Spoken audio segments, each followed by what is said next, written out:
আওয়ামী লীগের সময় যে বাস নিয়ন্ত্রণ করেছে পাখি এবং তার সহযোগী যারা আছে তারা সকলে আপনার আওয়ামী লীগের টাইমেও আপনার ক্ষমতা দেখাইছে। আজকে এই সময় স্বাধীন বাংলাদেশ এসে যদি তারাও যদি এই সময় ক্ষমতা দেখায় তাহলে আমরা সাধারণ মানুষ কিভাবে চলবো? আমাদের যতগুলো গাড়ি ক্ষতি হয়েছে সব ক্ষতিপূরণ দিতে হবে। আমরা সাধারণ দিন মজুর মেহনতি মানুষ, আমরা প্রতিটা সময় প্রতিটা মুহূর্ত আমরা বাস ইউনিয়নের কাছে লাঞ্ছিত হই।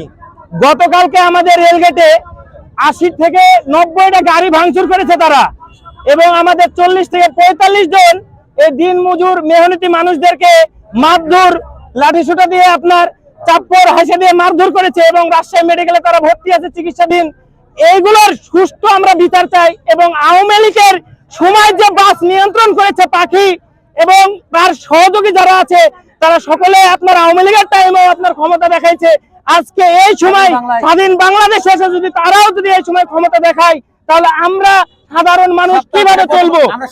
আমি আমার পবা উপজেলা সিএনজি মালিক সমিতি থেকে সাধারণ সম্পাদক হিসেবে বলতে চাই, যদি তারা আমাদের সাথে সুষ্ঠুভাবে বসে সুষ্ঠু ফাইসালা দেয় তাইলে আমরা আইনি প্রক্রিয়ায় আমরা সেটাকে সাদর সম্ভাষণ জানাবো।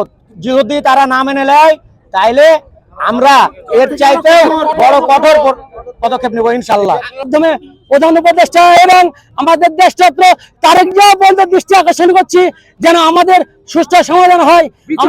আমরা সুষ্ঠু বিচার চাই। আমাদের যতগুলো গাড়ি ক্ষতি হয়েছে সব ক্ষতিপূরণ দিতে হবে। আমাদের যতগুলো ভাইদেরকে মেরেছে, আহত হয়েছে, তাদের ক্ষতিপূরণ দিতে হবে। এবং রাজশাহী জেলা যতগুলো রোড আছে আমরা নির্বাধায় আমাদের গাড়িগুলো চালিয়ে যেতে চাই। আমরা রোডগুলো ক্লিয়ার চাই, বাসের কোনো বাধা বিঘ্ন থাকবে না, কোনো থাকবে না। আমরা এইভাবে বাঁচতে চাই। আমরা কোনো অবৈধ পয়সা ইনকাম করি না, আমরা সুষ্ঠু পয়সা ইনকাম করে আমরা বৈধভাবে চলতে চাই। একটা রুগী যদি আসে, অসুস্থ রুগী, তারা যাইতে পারে না, আমাদের ছোট গাড়ি চললে তারা সুষ্ঠুভাবে চলাফেরা করতে পারে।